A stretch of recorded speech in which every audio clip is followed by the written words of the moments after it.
Ang nakasarang tarangkahan ng Highland Mansion, ang umano'y lihim na labanan ni Prinsipe William at Reyna Camilla. Isang nakakagulat na kwento ang mabilis na kumalat sa iba't ibang social media platform at mga video channel. Umano'y isinara ni Prinsipe William ang tarangkahan ng Highland Mansion upang pigilan si Reyna Camilla na gamitin ang pribado nitong bakasyonan.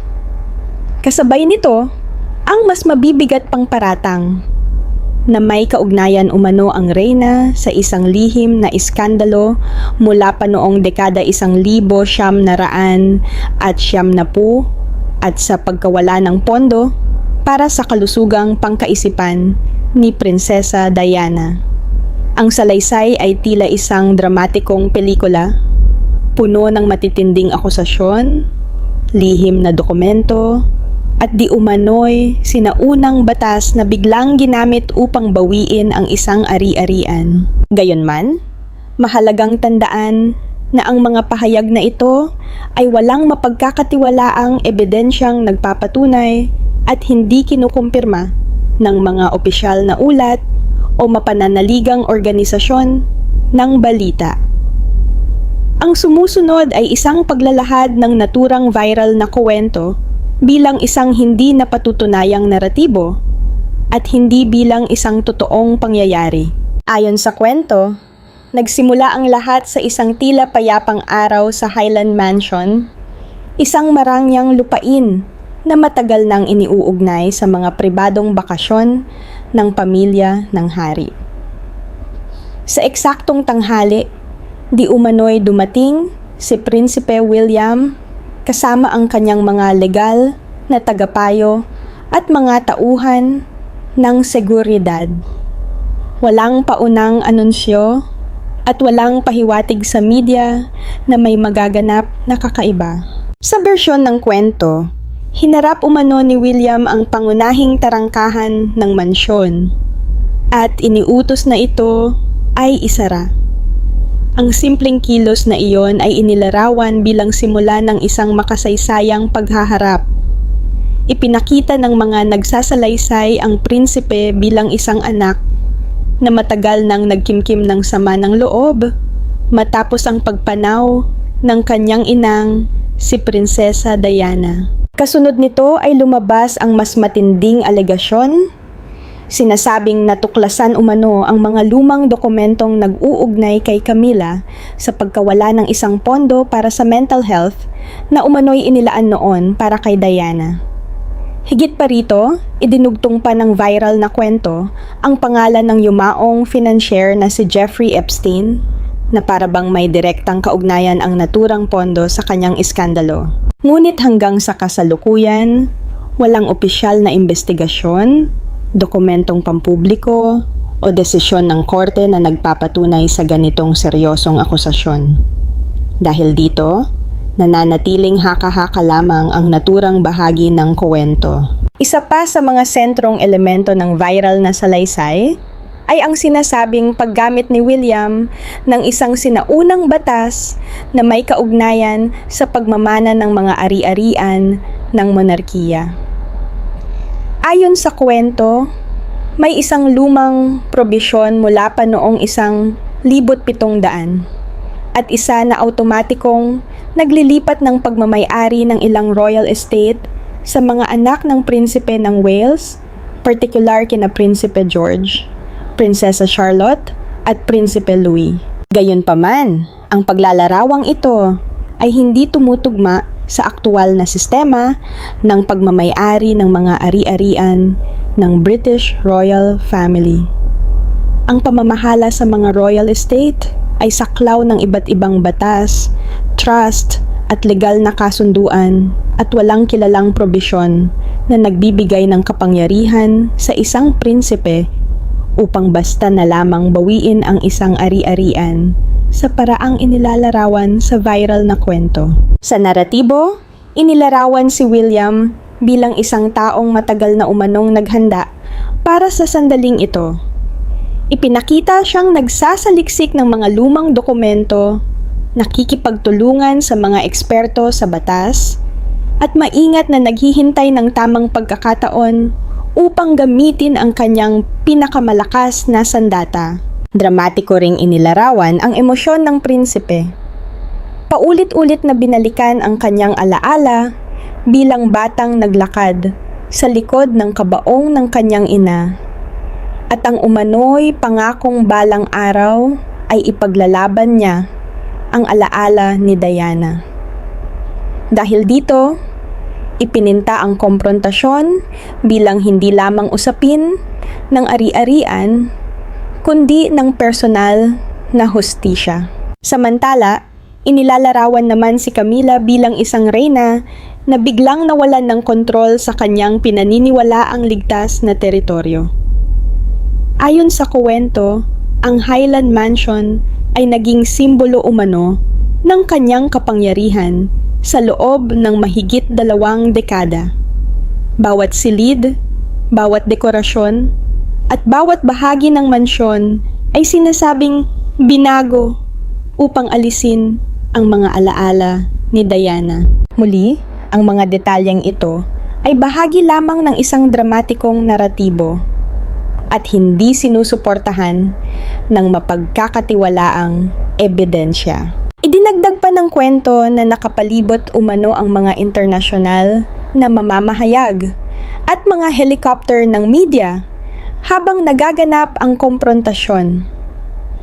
Ang eksena ay inilarawan na tila isang pandaigdigang krisis sa loob mismo ng maharlikang pamilya. Gayunpaman, wala ring mapagkakatiwalaang ulat mula sa mga pangunahing organisasyon ng balita na nagdokumento ng ganitong pangyayari. Isa pang mahalagang bahagi ng salaysay, ang tanong kung ano ang magiging pasiya ni Haring Charles III. Pipiliin ba niyang ipagtanggol ang kanyang asawa o hahayaan niyang manaig ang hinihiling umanong hustisya ng kanyang anak? Ang ganitong paglalarawan ay lalong nagpapataas ng tensyon sa kuwento. Subalit nananatili itong bahagi lamang ng isang katang-isip o hindi napatunayang salaysay. Sa mga nakalipas na taon, naging karaniwan na ang paglitaw ng mga video at artikulong gumagamit ng mga pangalan ng mga miyembro ng British Royal Family upang makabuo ng mga dramatikong kwento.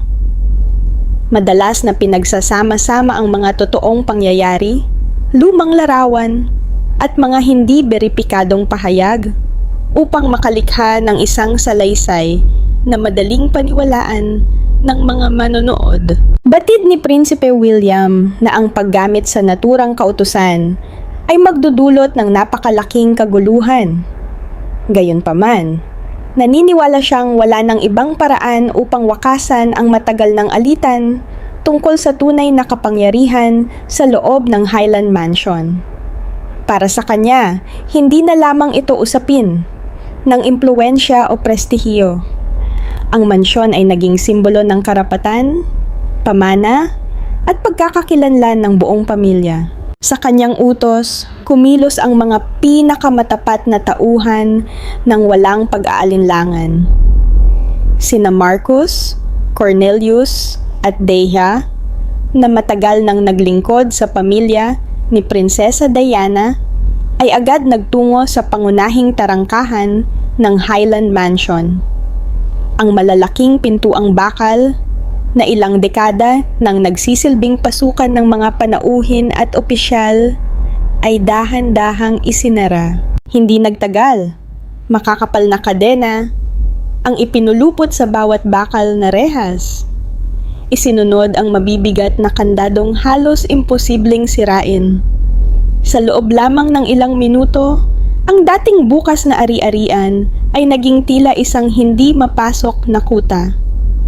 Walang maaaring lumabas at wala ring maaaring makapasok ng walang pahintulot. Tahimik na nakatayo si William sa gitna ng bakuran. Nakabaon ang kanyang mga kamay sa bulsa ng kanyang Amerikana habang pinagmamasdan ang unti-unting pagkawala ng kontrol ng kanyang madrasta sa mansyong matagal nang iniuugnay sa kanyang impluwensya. Hindi siya nagsalita. Para sa kanya, Sapat nang magsalita ang mismong tanawin ng nakasarang tarangkahan. Alam niyang paparating na ang konboy ni Reyna Camilla. Ang nakasarang pasukan ang magsisilbing unang mensahe. Isang malinaw na pahayag na nagbago na ang sitwasyon at hindi na maaaring ipagpatuloy ang dati niyang awtoridad sa lugar. Ilang sandali lamang ang lumipas nang marinig ang paglapit ng sunod-sunod na sasakyang may mataas na antas ng seguridad. Ang marangyang konboy ng Reyna ay mabilis na bumagal bago tuluyang huminto sa harap ng malaking tarangkahan.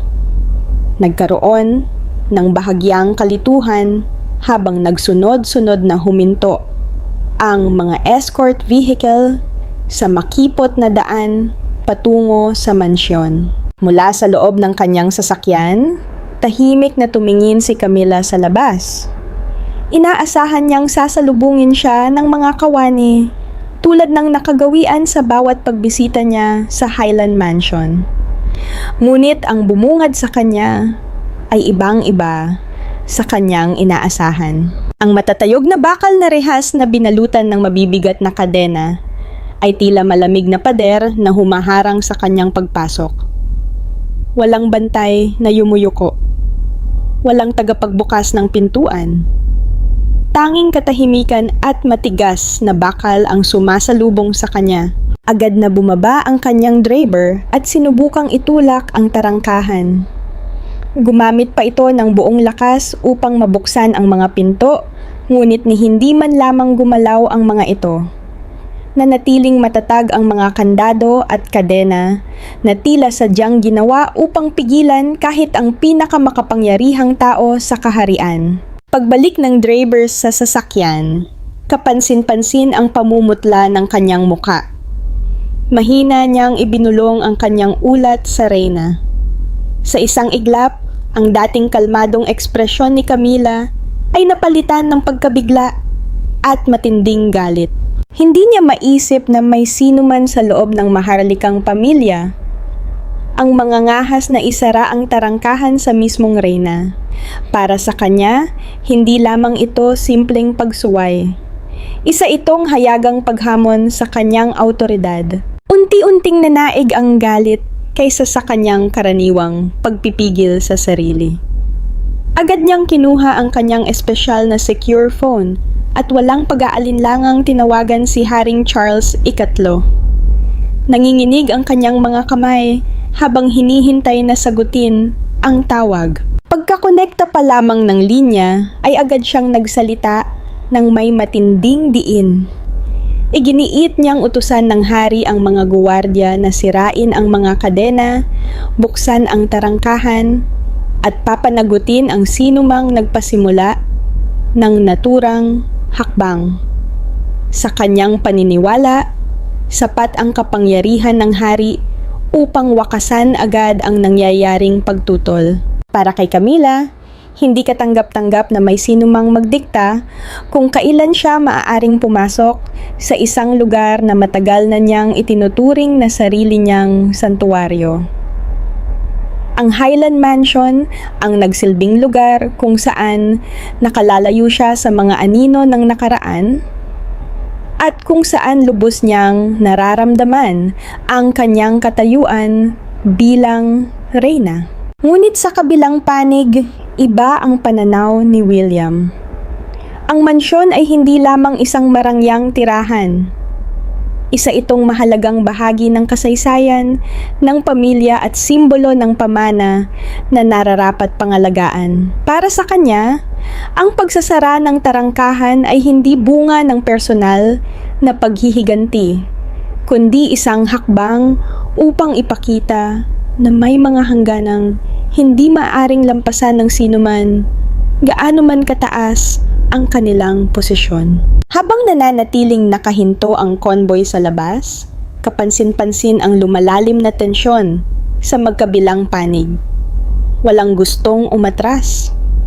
Ang bawat minuto ng paghihintay ay lalong nagpapabigat sa sitwasyon at nagpapakita ng lumalawak na hidwaan sa loob ng maharlikang sambahayan. Ang dating tahimik na Highland Mansion ay naging sentro ng isang simbolikong tunggalian. Ang mga bakal na tarangkahan ay hindi na lamang nagsisilbing harang sa pisikal na pagpasok. Naging larawan ito ng paghihiwalay ng dalawang magkasalungat na pananaw tungkol sa pamumuno, pamana, at kapangyarihan. Ipinaliwanag ni Charles na personal niyang sinuri ang utos na ipinatupad ni Prinsipe William. Ayon sa kanya, wala siyang legal na kapangyarihang baligtarin ang naging proseso dahil ito ay nakabatay sa isang sinaunang batas na matagal ng bahagi ng kasaysayan ng monarkiya. Ang mga umiiral na regulasyong iyon, ayon sa hari, ay hindi maaaring basta-bastang isantabi, kahit pa siya mismo ang kasalukuyang namumuno. Habang ipinapaliwanag niya ang sitwasyon, lalo lamang nag-alab ang damdamin ni Camilla. Sa kanyang pananaw, ang lalaking dati niyang inaasahang magtatanggol sa kanya ay wala nang kakayahang gawin iyon. Ang kapangyarihang minsang naging simbolo ng seguridad ay tila naglaho sa isang iglap. Sa kanyang isipan, ang korona ay nawalan ng saysay kung hindi nito kayang protektahan ang sarili nitong reyna. Sinubukan pa ng hari na hikayatin siyang manatiling kalmado at pansamantalang umatras upang makahanap ng ibang paraan. Naniniwala siyang ang emosyon ay hindi makatutulong sa paglutas ng lumalalang sitwasyon. Subalit para kay Camilla, ang bawat salitang iyon ay tila pag-amin ng pagkatalo. Hindi niya matanggap na ang mga pangako ng nakaraan ay hindi sapat upang baguhin ang kasalukuyan. Habang nakaupo sa loob ng sasakyan, tumingin siya sa bintana. Sa kanyang harapan ay nakatayo ang napakalaking bakal na tarangkahan ng Highland. Hindi lamang ito simpleng pasukan ng isang mansyon. Para sa kanya, isa itong simbolo ng pader na naghihiwalay sa kapangyarihang minsan niyang naramdaman at sa realidad na hindi na niya makontrol. Samantala, may sarili ring estratehiya si Prinsipe William. Sa salaysay na ito, hindi siya kontento sa tahimik na pagpapatupad ng mga desisyon.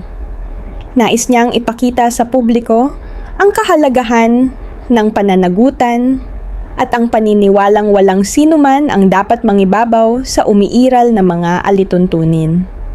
Sa kanyang pananaw, ang pinakamabisang paraan upang maipakita ang mensahe ay ang hayaan ang buong mundo na makita ang nangyayari.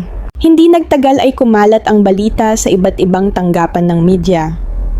Wala pang 30 minuto matapos lumabas ang impormasyon, nagsimulang umalingaw-ngaw ang himpapawid sa ingay ng mga helicopter ng mga internasyonal na himpilan ng telebisyon.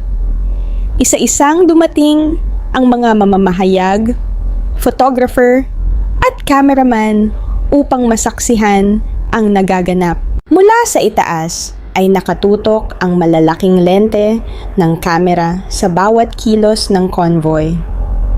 Ang bawat paggalaw, bawat ekspresyon, at bawat sandali ay naitatala sa mataas na resolusyon. Ang dating pribadong alitan ay biglang naging pandaigdigang usapin na sinusubaybayan ng milyon-milyong manonood.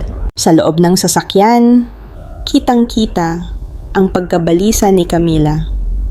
Sinubukan niyang takpan ang kanyang mukha gamit ang isang sutlang scarf upang maiwasan ang walang tigil na pagkuha ng larawan. Gayunman, hindi naging sapat ang kanyang pagtatangka. Ang makabagong teknolohiya ng mga kamera ay malinaw na nakapagtala ng bawat emosyon na kanyang ipinapakita. Maging ang kanyang security team ay nahirapang pigilan ang mga mata ng publiko. Nagbukas sila ng malalaking payong bilang panangga sa mga lente Ngunit ang malalakas na bugso ng hangin mula sa umiikot na mga helicopter ay paulit-ulit na nagpalipad sa mga ito. Sa bawat sandaling lumilipas, lalong nagiging imposible ang pagtatago. Sa social media at iba't ibang plataporma ng balita, mabilis na kumalat ang mga larawan at video. Ang mga tao ay nagbigay ng sari-sariling opinyon. May mga nagpahayag ng simpatiya, may mga nagsabing ito ay bunga ng matagal ng tensyon sa loob ng maharlikang pamilya.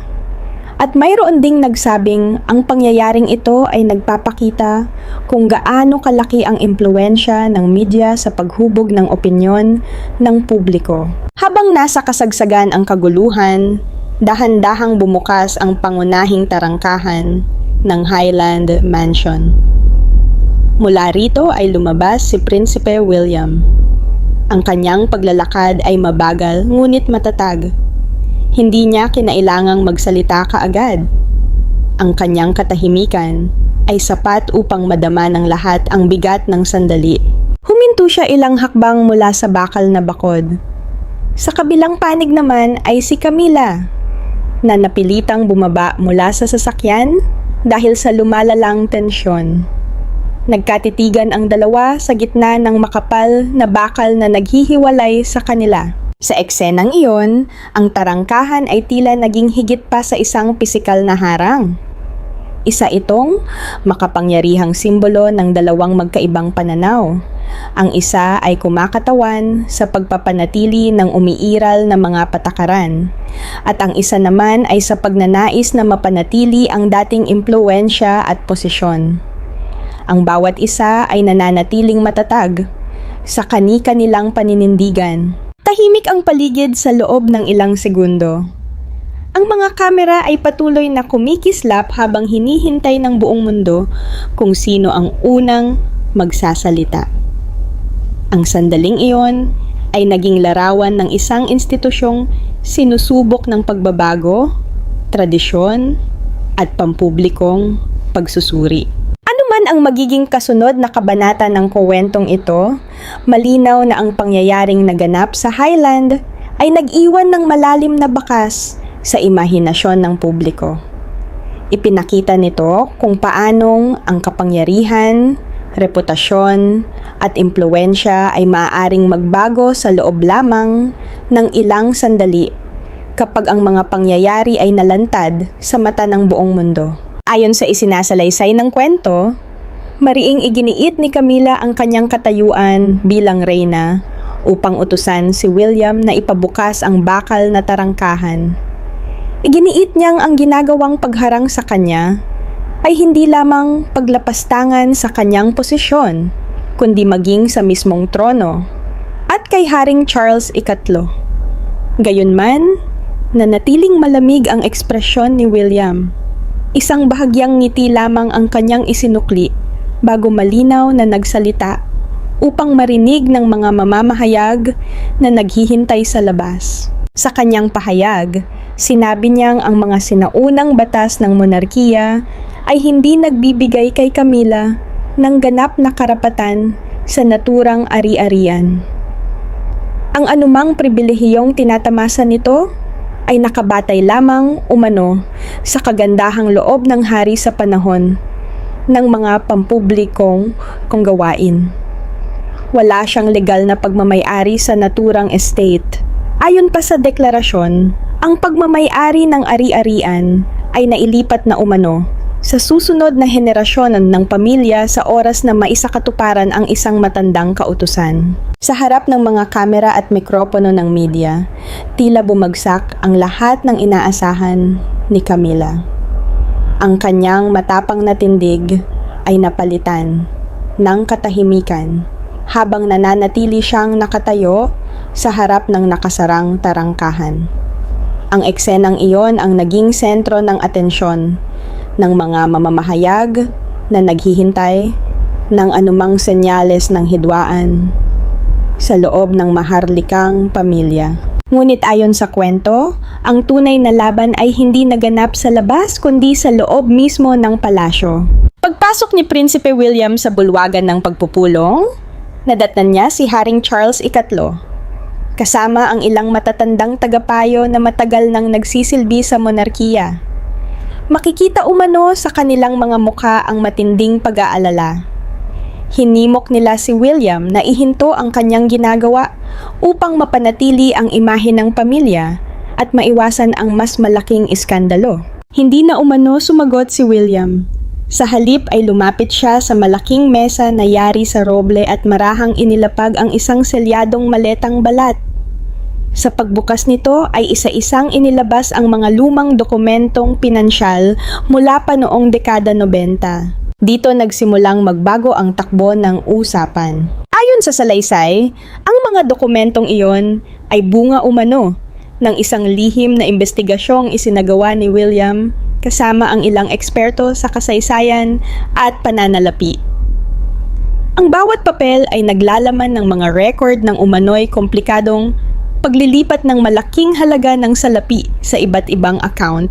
Habang isa-isang inilalatag ang mga dokumento sa mesa, sinasabing napansin ni Haring Charles ang mga lumang selyo at lagda na tila nagpapatunay sa pagiging opisyal ng mga ito. Unti-unti umanong nanginig ang kanyang mga kamay habang binabasa ang nilalaman ng mga papeles. Ang pinakamabigat na paratang sa kwento ay may kaugnayan sa isang espesyal na pondo na inilaan umano noon para sa pangangalaga sa kalusugang pangkaisipan ni Prinsesa Diana. Ayon sa naratibo, ang pondong ito ay inilaan upang matulungan ang prinsesa sa panahong nakararanas siya ng matinding emosyonal na pagsubok. Subalit ayon sa mga dokumentong inilatag sa kwento, ang naturang pondo ay umano'y nailihis sa ibang layunin. Ipinapakita raw ng mga record ang magkakasunod na paglilipat ng salapi sa pamamagitan ng iba't ibang intermediary account upang maitago ang pinagmulan nito. Mahalagang tandaan na ang mga paratang na ito ay bahagi lamang ng isinalaysay na kwento at walang napatunayang ebidensyang nagpapatunay na nangyari ang mga ito sa totoong buhay. Sa pagpapatuloy ng salaysay, sinasabing 2 beses umanong ginamit ang pondong inilaan para kay Diana. Ang unang bahagi ay inilaan umano upang tugunan ang isang hiwalay na krisis na may kaugnayan sa media at sa isa pang miyembro ng maharlikang pamilya. Samantala, ang ikalawang bahagi ay sinasabing inilipat sa iba't ibang organisasyon sa ilalim ng lubhang kontrobersyal na mga layunin. Ang mga aligasyong ito ay inilarawan bilang pinakamadilim na bahagi ng kwento. Gayunpaman, wala itong maaasahang batayang pangkasaysayan at hindi ito suportado ng mapagkakatiwalaang ebidensya. Habang nagpapatuloy ang paglalahad ng mga dokumento, lalong tumitindi ang tensyon sa loob ng silid. Ang bawat pahina ay tila nagdadagdag ng panibagong palaisipan. Ang katahimikan ng mga naroroon ay lalo lamang nagpapabigat sa atmosfera. Sa pinakahuling bahagi ng kwento, isang detalye ang binigyang diin ng husto. Sa ibabang sulok umano ng bawat transfer order ay makikita ang isang lagda na isinulat gamit ang asul na tinta. 3 titik lamang ang mababasa. CPB na inilarawan ng salaysay bilang mahalagang susi sa umano'y buong operasyon. Ang sentro ng kontrobersya ay isang piraso ng papel na naglalaman umano ng isang pirma. Ang mga inisyal na CPB na iniuugnay sa pangalang Camilla Parker Bowles. Sa kwento, ang pirma raw na ito ang naging pinakamabigat na ebidensyang iniharap ni Prinsipe William upang hamunin ang kanyang madrasta at ilantad ang umano'y pagtataksil na matagal nang nakatago. Ayon sa salaysay, inilagay ni William ang dokumento sa gitna ng silid habang nakapaligid ang mga tagapayo at opisyal na nakasuot ng kulay abong Amerikana. Tahimik umano ang lahat habang itinuro niya ang linya kung saan nakalagay ang pirma. Ang kanyang kilos ay inilalarawan na puno ng galit ngunit kontrolado. Isang taong hindi na naghahanap ng paliwanag kundi ng pananagutan. Sinasabing ipinakita ng prinsipe ang umano'y koneksyon ng mga petsa sa mga transaksyon at mga pangyayari sa nakaraan. Ang bawat tala sa ledger ay tila bahagi ng isang mas malaking kuwento na matagal na umanong itinago sa likod ng kapangyarihan at impluwensya. Sa dramatikong bersyon ng pangyayari, sinabi ni William na hindi maaaring itago ang katotohanan sa likod ng pangalan, titulo o korona. Para sa kanya, ang hustisya ay dapat manaig kahit sino pa ang sangkot. Ngunit mahalagang tandaan na ang ganitong alegasyon ay hindi sinusuportahan ng pampublikong dokumento o opisyal na investigasyon. Ang pag-uugnay kay Camila sa anumang kriminal na gawain ay nananatiling walang patunay. Gayunpaman, sa loob ng naratibo, ang pagkakatuklas sa umano'y ledger ang naging dahilan upang tuluyang magbago ang takbo ng labanan. Ang dating tila simpleng tunggalian sa loob ng pamilya ay naging isang krisis na di umano'y nagbanta sa reputasyon ng buong monarkiya. Habang si Camila ay inilalarawan na nasa labas ng tarangkahan ng Highland Mansion, naghihintay ng tulong mula sa kanyang asawa, umaasa umano siya na gagamitin ni Haring Charles III ang kanyang kapangyarihan upang baligtarin ang sitwasyon. Sa kanyang pananaw sa kwento, hindi niya inaasahan na hahantong ang lahat sa ganitong punto. Naniniwala umano siyang ang kanyang posisyon bilang asawa ng hari at reyna ng bansa ang magsisilbing kanyang pinakamalakas na proteksyon. Ngunit dumating ang sandaling hindi niya inaasahan. Ayon sa salaysay, nang makita ni Charles ang umano'y dokumento at ang pirma sa ledger, hindi siya agad nagalit kay William. Sa halip, inilalarawan siyang napuno ng katahimikan at pagkabigla. Sa unang pagkakataon, tila kinailangan niyang harapin ang posibilidad na ang pagtatanggol sa isang mahal sa buhay ay maaaring magkaroon ng mas malaking epekto sa pangalan ng buong pamilya. Ang mga tagapayo umano ng palasyo ay nagsimulang maghanap ng paraan upang maiwasan ang eskandalo. Iminungkahi raw nila ang isang tahimik na kompromiso. Ang itago ang dokumento sa mga pribadong archive, kontrolin ang impormasyon, at pigilan ang pagkalat nito sa publiko.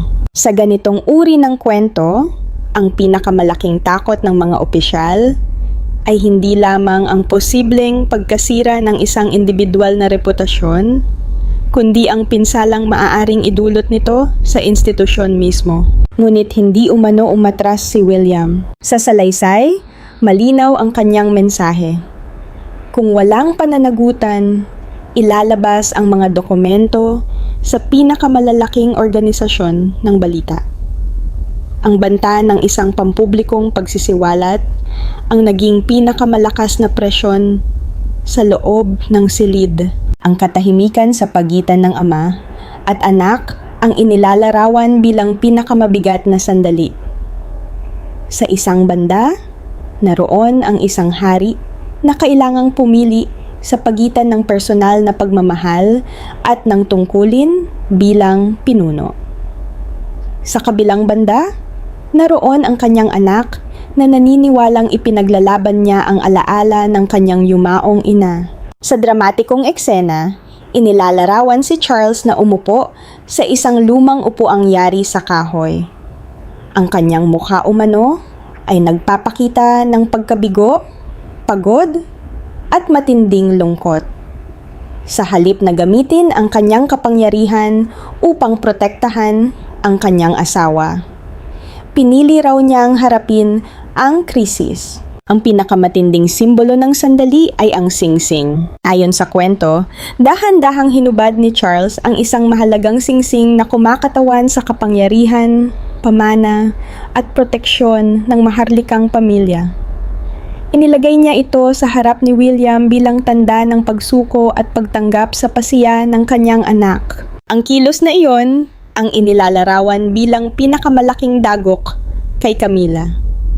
Ang taong inaasahan niyang magiging kanyang huling depensa ay siya mismong umanong tumalikod sa kanya upang protektahan ang pangalan ng monarkiya. Mula sa pagiging isang makapangyarihang figura sa loob ng palasyo, inilalarawan si Camilla bilang isang taong biglang nawalan ng pangunahing suporta. Ang kanyang impluwensya na dati tila hindi matitinag ay inilalarawan na gumuho sa isang iglap. Habang hawak ni Prinsipe William ang selyadong singsing, dama niya ang bigat at lamig ng metal na tila nagpapaalala sa kanya ng responsibilidad na kanyang tinanggap. Hindi lamang ito isang palamuti o bahagi ng tradisyon. Para sa kanya, ang singsing ay kumakatawan sa awtoridad, kasaysayan, at karapatang protektahan ang pamana ng pamilya. Sa kabilang panig ng nakasarang tarangkahan ng Highland Mansion, dumating ang balitang hindi inaasahan para kay Reyna Camilla. Mula sa isang pinagkakatiwalaang opisyal ng korte, nalaman niya na inalis ni Haring Charles ang kanyang sariling singsing bilang bahagi ng proseso ng pagpapatupad ng bagong utos. Ang balita ay parang kidlat na tumama sa kanya. Nabitawan niya ang telepono mula sa kanyang kamay. Bumagsak ito sa sahig ng marangyang sasakyan habang unti-unting nawawala ang kulay sa kanyang mukha.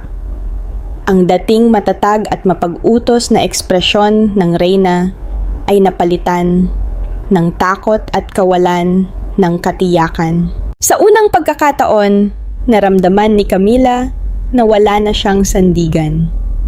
Ang kapangyarihang matagal niyang pinanghawakan ay tila biglang nawala. Wala na ang proteksyong inaasahan niya mula sa kanyang titulo. Wala na rin ang awtoridad na dati niyang ginagamit upang makuha ang kanyang nais. Sa harap niya ngayon ay hindi lamang nakasarang tarangkahan, kundi isang malinaw na mensahe. Ang Highland Mansion ay hindi na isang lugar kung saan maaari niyang ipilit ang kanyang kagustuhan. Sa loob ng mansyon, nagtipon ang ilang mahahalagang saksi upang gawing opisyal ang pagbabago. Sa lumang drawing room ng Highland Mansion, nanatiling tahimik ang buong paligid habang naroon ang independenteng historiador na si Damon Ashford bilang saksi sa mahalagang sandali. Kasama niya ang eksperto sa sinaunang batas na si Dr. Kasia Fontaine na maingat na inilatag sa mesa ang dokumentong tinatawag na Highland Heritage Decree. Ang lumang kasulatan ay naglalaman umano ng mga patakaran tungkol sa pangangalaga sa ari-arian at sa karapatan ng pamilya sa nasabing estate. Tahimik na lumapit si William sa mesa. Suot ang selyadong singsing, hawak niya ang lumang Mont Blanc pen na itinuturing na pamana ng kanyang lolo. Ang panulat na iyon ay hindi lamang isang bagay na may mataas na halaga, kundi isang simbolo ng pagpapatuloy ng tradisyon.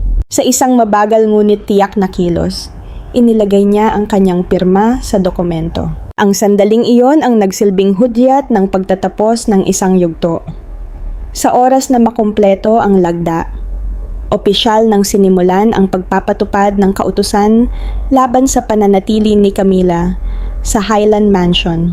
Ang mga matagal nang naglilingkod sa pamilya, sina Deja, Marcus, at Cornelius ay agad kumilos. Sa loob ng maraming taon, tiniis nila ang mga tensyon at pagbabago sa loob ng estate. Ngunit sa araw na yon, wala na silang ipinakitang pag-aalinlangan. Diretso silang nagtungo sa pribadong bahagi ng Reyna. Isa-isa nilang inayos ang mga personal na gamit nito. Ang mga damit, alahas, at mahahalagang bagay ay maingat na inilagay sa mga lumang maleta na gawa sa balat. Mga bagay na dating ginagamit ng mga miyembro ng maharlikang pamilya sa kanilang paglalakbay. Bawat kahon at bawat maleta ay naging simbolo ng pagtatapos ng isang panahon.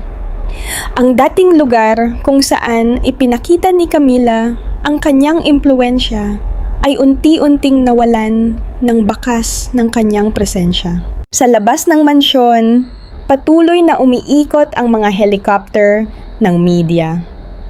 Nakatuon ang kanilang mga kamera sa bawat kilos sa loob at labas ng Highland Mansion.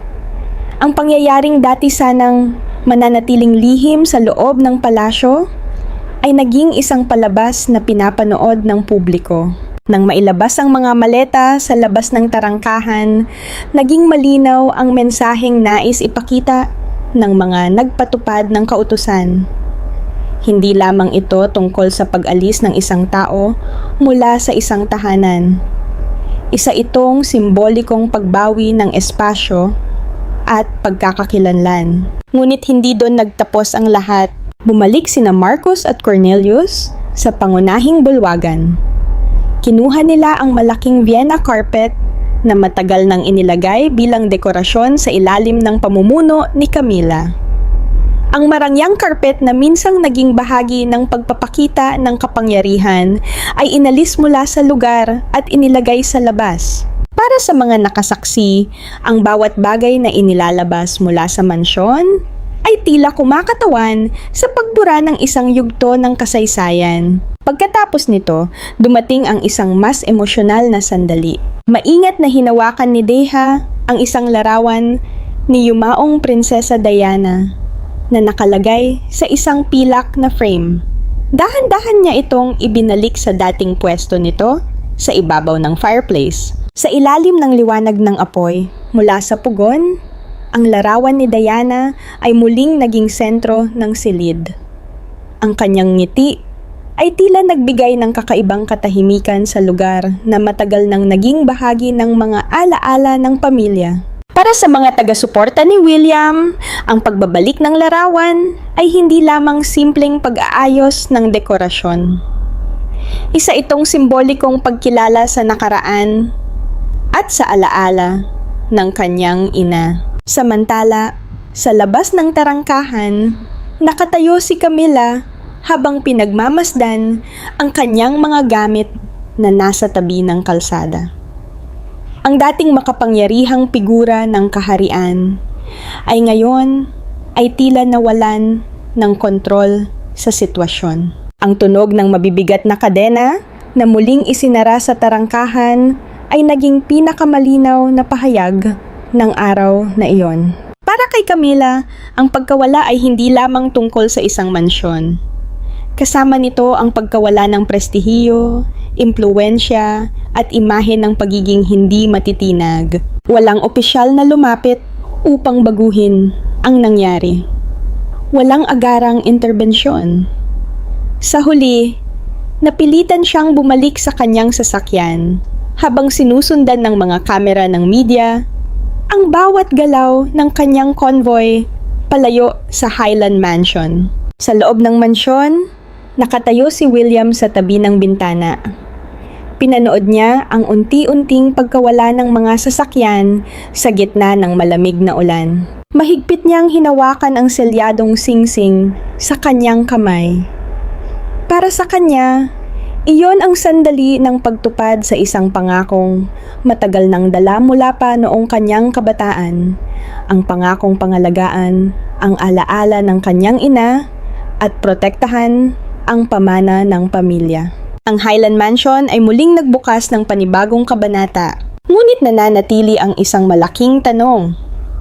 Matatanggap ba ni Camila ang pagkatalo at tuluyang lalayo sa sentro ng kapangyarihan? O ang katahimikan niya ngayon ay bahagi lamang ng isang mas malalim na plano? Dahil sa mundo ng Maharlika, ang bawat pagtatapos ay maaaring maging simula lamang ng panibagong laban. Ang mga lihim, alyansa, at ambisyon ay patuloy na gumagalaw sa likod ng mga saradong pintuan. At habang nananatiling tahimik ang Highland Mansion, marami ang naghihintay kung ang araw na iyon ba ang tunay na pagtatapos ng tunggalian o ang unang yugto lamang ng isang mas malaking kwento.